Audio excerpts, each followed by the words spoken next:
Share કરીશ તમારી સાથે એકદમ ટેસ્ટી મસાલા ભાતની રેસીપી। તો અહીંયા આગળ મેં ચોખા લઈ લીધા છે 1 કપ અને બીજો અડધો કપ, 1.5 કપ આપણે ચોખા લીધા છે।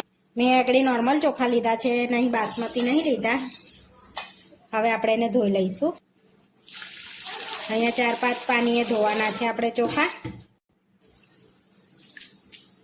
અહીંયા આગળ આપણે સરસ ધોઈ લીધા છે। હવે આપણે એને 10 મિનિટ પલાળી રાખીશું ચોખાને।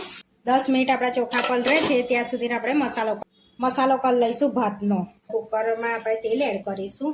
તો અહીંયા 1, 2 અને 3 પરી તેલ એડ કરીશું આપણે। હવે તેલને ગરમ થવા દઈશું। અહીંયા તેલ ગરમ થઈ ગયું છે। 1 ચમચી રાઈ, 1 ચમચી જીરું એડ કરીશું અને સતળવા દઈશું। હિંગ એડ કરીશું અને સૂકું લાલ મરચું અને લવિંગને ચપરો ફૂલ 2 એડ કરીશું। લીલા સમારેલા મરચાં એડ કરીશું અને લસણ આદુની પેસ્ટ એડ કરીશું 1 ચમચી એડ કરીશું। ઝીણી સમારી લીધી છે મેં ડુંગળીને।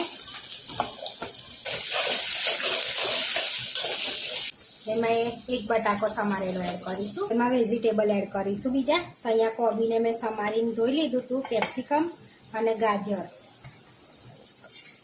એડ કરી દઈશું આપણે બધું અને 1 ચમચી મીઠું એડ કરીશું। બધા શાકને આપણે મિક્સ કરી લઈશું અને 10 મિનિટ માટે શેકાવા દઈશું શાકને આપણે। હવે અંદર એડ કરીશું ટામેટા। 10 મિનિટ આપણે શાક શેકી લીધું છે।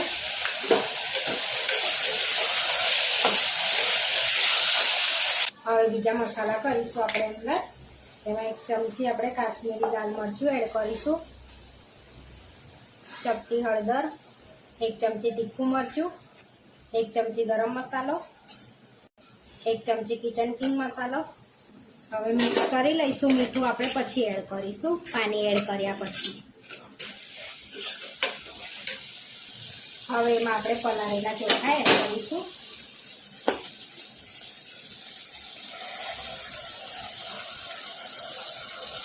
હવે એમાં પાણી એડ કરીશું।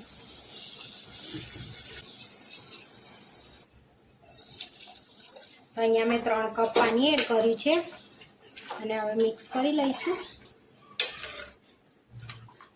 અને સ્વાદ પ્રમાણે મીઠું એડ કરી દઈશું આપણે। શાકમાં 1 ચમચી નાખી હતી એટલે આપણે એ પ્રમાણે નાખવાનું છે। અહીંયા 1.5 ચમચી નાખ્યું છે મેં અહીંયા।